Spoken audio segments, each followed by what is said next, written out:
Experience Harvard Housing Day with me.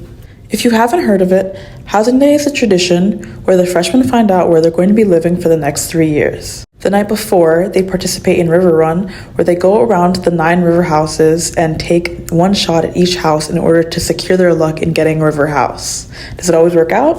Not quite. But anyway, the next morning, their dorm gets stormed by upperclassmen of the house that they get assigned to. Almost like Hogwarts a little bit. Last year, I was a freshman who got dorm stormed, but now I'm going to be doing the dorm storming.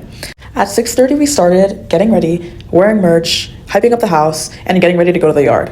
By 7:30, we all came outside, took a few group pics, got our spirits up in this kind of chilly weather, and headed over. Then we did the quack, which is the quad walk, and it's just the walk from the quad to the yard, but we call it the quack, and it was just honestly such a fun experience to walk with all my friends and all my housemates.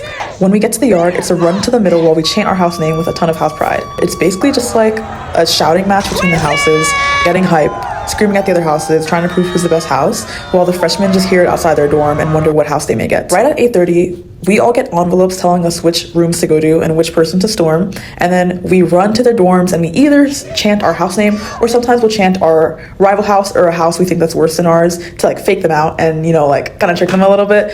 But it's really a fun experience. Dorm stormed 3 dorms, and I'd honestly say the reactions were not that bad. Mind you, this was our reaction last year.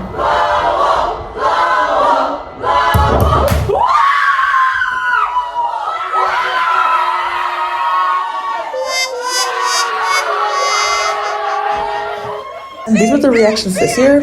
Some of them were like actually happy and excited, and then others were kind of just like in shock. But there was no like crying or crashing out or throwing up, which has happened over the previous years for getting quadded.